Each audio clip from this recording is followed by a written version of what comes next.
Bonjour les amis, je suis très content de vous retrouver pour cette facecam. Cela fait longtemps, quelques semaines que je ne vous ai pas fait de petits questionnaires, petite facecam questionnaire sur ma chaîne YouTube. Et là aujourd'hui j'étais motivé, j'étais content et tout, et je me suis dit il faut que je leur fasse une petite vidéo, une petite facecam. On va étudier ensemble vos statistiques et vos réponses à propos d'un questionnaire que j'ai moi-même, de mon propre chef, créé sur Google Forms. Donc, je vous ai demandé il y a quelques heures seulement sur Instagram de poser vos questions, de répondre à mes questions, excusez-moi, de répondre à mes questions. C'est l'habitude des FAQ de répondre à mes questions que je vous ai posées dans ce questionnaire. Et vous avez été en quelques heures plus de 800 à répondre. J'ai actuellement 800 réponses, qui permet quand même d'avoir des statistiques très variées et surtout de permettre d'avoir des statistiques assez réalistes concernant ma communauté. Encore une fois, c'est ma communauté qui est concernée. Alors vous savez que moi, je vous livre souvent des informations, je vous donne souvent des détails de ma vie privée, je vous donne souvent des infos, etc. comme ça, de votre curiosité. Et je me suis dit, bah c'est pas juste parce que moi, du coup, bah je sais pas qui vous êtes. C'est cool, c'est un peu unilatéral ce partage. Donc, à travers ce questionnaire, que ça me permet de cibler un petit peu comment est composée ma communauté ou quoi que ce soit. Alors, j'arrête tout de suite, je vais pas vendre ces données à des tierces personnes pour me faire du fric. C'est la vidéo, l'argent de la vidéo qui me rémunérera, tout simplement, comme d'habitude. C'est pas 800 réponses qui va intéresser de toute façon des agences ou quoi que ce soit. Donc voilà, donc là, je vous ai posé une petite dizaine de questions comme ça que vous avez répondu. Et on va regarder ensemble les réponses et pouvoir savoir un petit peu comment est composée ma communauté. Je trouve ça, je vous avais déjà demandé pour vos habitudes de ménage, je vous avais demandé pour le foyer, bah là je vous demande un peu plus sur les finances, etc. Tu vois, un petit peu plus sur l'argent. Et bah je trouve ça très intéressant. J'ai déjà jeté un petit peu un œil sur les résultats, mais c'était il y a 1h30 et il y avait que 200 réponses. Là on a 800, donc je pense qu'on va pouvoir se faire une petite idée. Alors nous y allons pour la première question. Je vous ai demandé si vous étiez locataire, propriétaire ou hébergé à titre gratuit, proche, ami ou quoi que ce soit. Le terme hébergé à titre gratuit, c'est quand vous occupez un logement sans officiellement payer de loyer. Que vous soyez chez vos parents, en étant majeur, chez une grand-mère, une tante, un ami ou quoi que ce soit, et ben du coup vous êtes hébergé à titre gratuit, c'est le terme légal pour ça. Donc nous avons parmi ma communauté une majorité à 49,3% de locataires. Ensuite nous avons 44,7% de propriétaires. Nous avons ensuite 6% de personnes hébergées à titre gratuit, ce qui correspond à quelques dizaines de personnes. Voilà. Donc on voit bien qu'il y a quand même un quasi 50-50 entre les propriétaires et les locataires. Donc ma communauté est composée autant de locataires que de propriétaires, quasiment. C'est très intéressant à savoir, moi ça m'intéresse beaucoup. Je sais pas pourcentage de propriétaires en France, ça représente comme combien pourcentage de propriétaires à locataire. Attends voir. Alors, 58% des ménages en France sont propriétaires. Donc moi, au niveau de mes statistiques, vous êtes un tout petit peu en dessous des statistiques françaises. Voilà. Donc c'est bien de comparer avec les statistiques soi-disant... les statistiques gouvernementales, etc. Je vous ai ensuite posé la question si vous viviez seul, en couple, pacsé ou marié. Nous avons une très grosse majorité à 44,7% de gens en couple, donc en concubinage, et nous avons ensuite 22,9% de personnes mariées, 17,4% de personnes seules, et 14,9% de personnes pacsées. Donc on voit que le pax rattrape un peu les mariés, je pense. Combien c'est en France, pourcentage de couples mariés en France? Alors, quel est le pourcentage de couples mariés en France? Est-ce qu'on peut avoir un petit pourcentage? Alors, j'ai des chiffres, mais moi, je préfère des pourcentages, c'est plus parlant, je trouve. En 2019, nous avions... pourcentage, on avait... Putain, j'ai pas, hein. J'ai pas un pourcentage sur mes statistiques là. C'est un petit peu dommage. Moi je voulais... Ah si, état matrimonial des personnes. Alors en France, actuellement, il y a 42,5% de personnes mariées. Le reste, c'est soit célibataire, soit veuve, soit divorcé. Donc ouais, on est en dessous des statistiques. Ensuite, je vous ai dit pas que c'est oui. Je vous ai demandé si vous étiez en famille recomposée, en famille normale non recomposée, seul, avec ou sans enfants. Et nous avons une grosse majorité à 60% de familles normales non recomposées. Ça veut dire avec des enfants du premier lit, c'est comme ça qu'on le dit. Et ensuite, presque 30% de seuls avec ou sans enfants. Et une petite minorité à 13% de familles recomposées.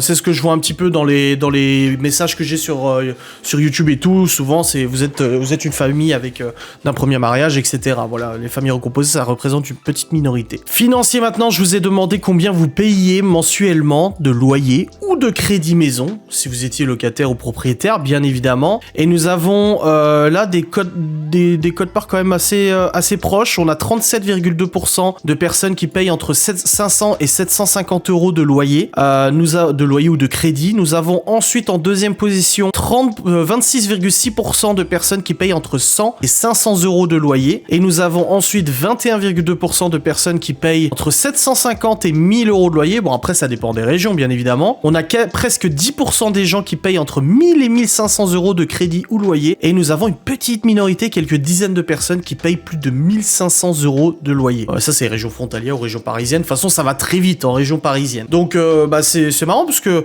ça correspond à ce que nous on paye. Nous, on est à 754 euros de crédit. On était à 750 de loyer. Je pense que c'est un peu la moyenne française quand tu es en France métropolitaine et pas forcément sur la région parisienne. Je vous ai demandé ensuite si vous faisiez compte à part, donc chacun son argent, ou sauf pour les dépenses communes, ou compte à part, chacun son argent strict, compte en commun, l'argent est totalement mélangé dans le foyer, ou aucun des deux, je suis seul. Et ben là, nous avons une majorité, à 40% de personnes, qui ont déclaré avoir un compte en commun et que l'argent était mélangé. Pour l'un ou pour l'autre, l'homme, la femme, l'homme, tout ce que tu veux, c'est mélangé. Ensuite, nous avons 35,6% de personnes qui font compte à part pour les dépenses communes. Ensuite, 17% de personnes qui sont seules et 7,4% de personnes qui font compte à part. Donc si je prends les personnes seules, normalement ça doit représenter on est à exactement le nombre de personnes qui avaient dit être seules. Donc c'est tout à fait logique. Voilà, on a une presque égalité entre compte en commun, argent mélangé et compte à part. On a une quasi égalité. Je pense qu'après c'est une question d'habitude aussi. Je pense que quand t'es un peu plus vieux, que tu rencontres quand t'es plus vieux, c'est plus difficile de faire compte mélangé, et quand tu rencontres quelqu'un très jeune, c'est plus facile de faire compte mélangé. Tu vois, je pense que c'est aussi une question d'âge et une question d'habitude. Voilà. Je vous ai ensuite demandé si vous aviez une voiture principale. Donc s'il y a plusieurs voitures, c'est la voiture principale. Par exemple, moi, je considère le Q7 comme une voiture principale. Il y a une très grosse majorité, à 55,8% des gens qui ont répondu l'avoir payé comptant, donc en espèces.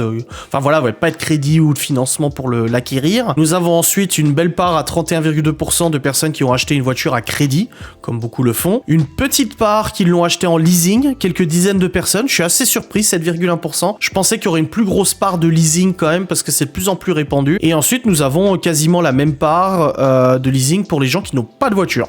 Voilà, donc c'est assez parlant, mais je pensais quand même que le leasing mangerait un peu sur le crédit, tu vois. Je suis un peu surpris. Votre voiture principale est de quelle année? Et là, on a vraiment un gâteau très joli, parce que on a que 6% des gens qui ont une voiture de plus de 15 ans. Et ensuite, on a 20,4% entre 10 et 15 ans, 26,4% entre 5 et 10 ans, 26,3% entre 2 et 5 ans, et 20,9% entre 9 ou moins de 2 ans. Donc on a comme ça, en fait, en dessous de 15 ans, vous êtes tous à part égale. C'est rigolo. Après, voilà, une voiture qui a 15 ans peut présenter mieux qu'une autre voiture qui a 15 ans. Ça dépend des modèles, ça dépend de la finition, ça dépend de la voiture, ça dépend du moteur, ça dépend de l'entretien qu'il y a eu dessus, ça dépend comment elle a été pris soin et tout ça, ça dépend d'énormément de points. Nous avons ensuite combien de kilomètres à votre voiture principale, et encore une fois là, on a un beau gâteau où il y a une très grande minorité, 18 personnes qui ont répondu 300 000 km, plus de 300 000 bornes, ça commence à faire un peu. On a ensuite 10% des gens qui ont entre 200 et 300 000 km, et ensuite 14, 16%, 17%,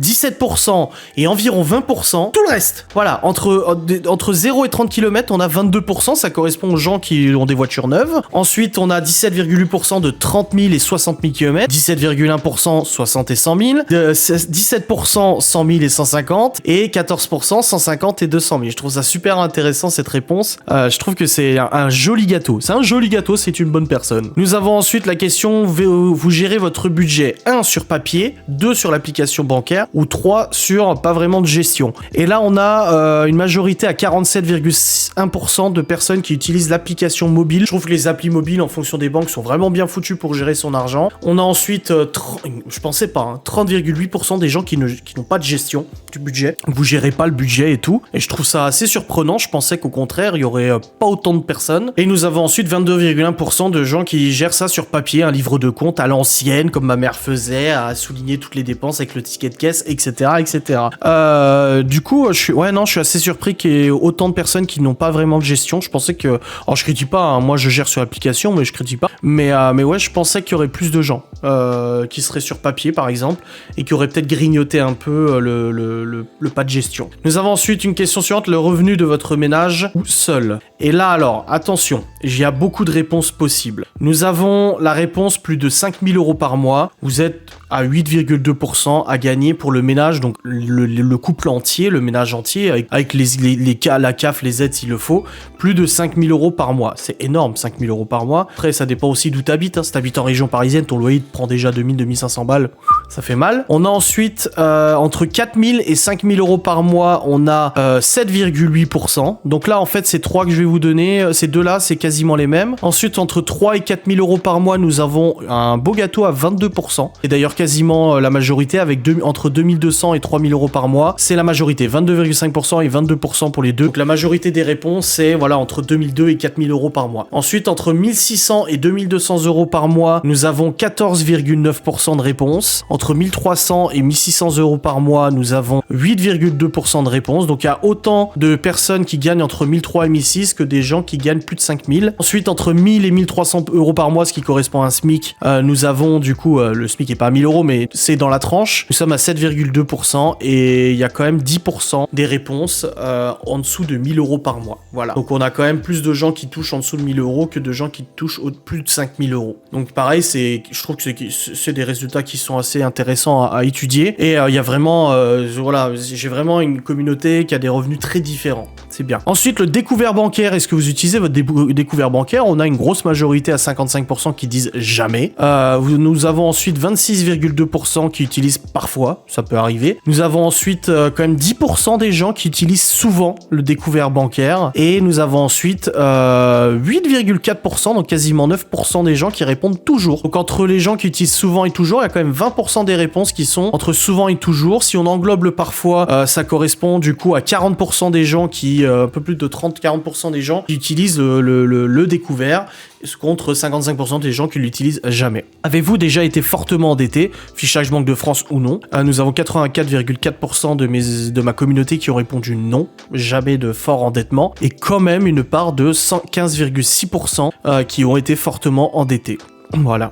Payez-vous en plusieurs fois, jamais, parfois, souvent, dès que possible. Alors on a une grande majorité des gens à 50% qui répondent payer parfois, en 4 fois, ou en 5 fois, ou en 10 fois, quand c'est possible, ou les chèques différés au Leclerc et tout. Nous avons ensuite 40% des gens qui ne payent jamais en 4 fois, et ensuite 10% des gens qui l'utilisent le plus souvent possible. Sachant que les paiements en 4 fois ou en plusieurs fois sont considérés comme un crédit à la consommation et peut vous valoir du coup un fichage Banque de France si c'est la banque qui exécute ce paiement en plusieurs fois. Je crois que c'est au-dessus de 4 fois que c'est considéré comme un prêt à la conso, et en dessous de 4 fois c'est une facilité de paiement qui ne risque pas de vous mettre fichage Banque de France, il me semble. Avez-vous plusieurs biens immobiliers? Très grosse majorité à 87,4% de personnes non, ou juste ma résidence principale, et on a quand même 12,6% de ma communauté qui ont un deuxième bien immobilier. Voilà. C'est assez parlant, hein, c'est intéressant, je trouve. Hein. Payez-vous le plus souvent en espèces, en carte bancaire ou en chèque? 91,8% des gens payent par carte bancaire, je suis absolument pas surpris, c'est mon cas aussi, même si j'ai de l'espèce à la maison. Nous avons ensuite une toute petite minorité à 6,6% qui paye en espèces, et une encore plus petite minorité qui paye 1,6% par chèque. Avez-vous de l'épargne chez vous ou sur des comptes bancaires, peu importe? Alors nous avons 23,3% de personnes qui n'ont pas d'épargne. J'ai été surpris, je pensais qu'il y aurait moins de personnes qui n'avaient pas d'épargne, mais voilà, la majorité des gens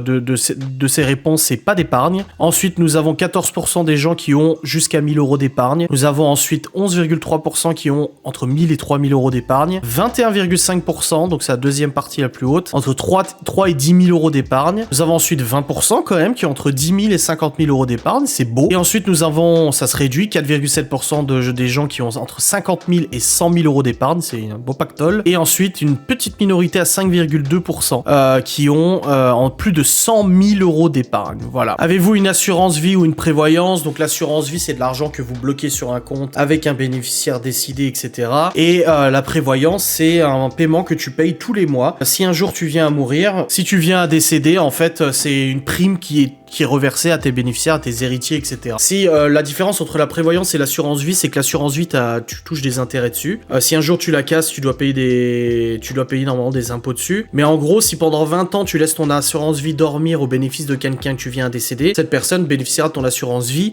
mais aussi des intérêts qui ont été générés sur ce placement. Généralement, l'argent de l'assurance vie est placé dans des fonds d'investissement, etc. pour la banque, même si c'est protégé, c'est quand même placé.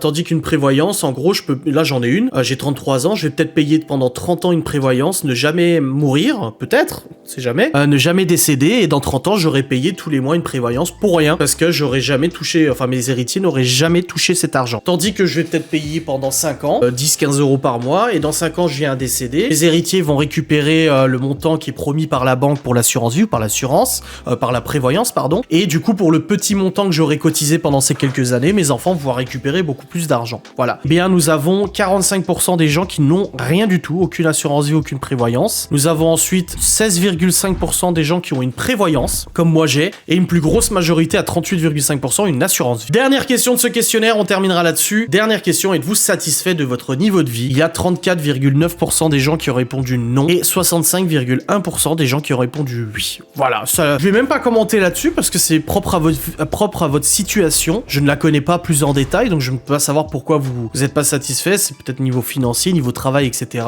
Mais dans tous les cas, on a quand même une petite observation là-dessus. J'espère que cette vidéo vous aura plu. J'espère que ces statistiques vous auront plu aussi. J'ai essayé de vous faire un petit questionnaire sympa, mais pas trop chargé non plus. Je voulais pas vous blinder de conneries et tout. En tous les cas, moi, j'étais très content de lire vos réponses. J'étais très content de les analyser avec vous. Je vous fais de gros bisous et je vous dis à très vite. Salut.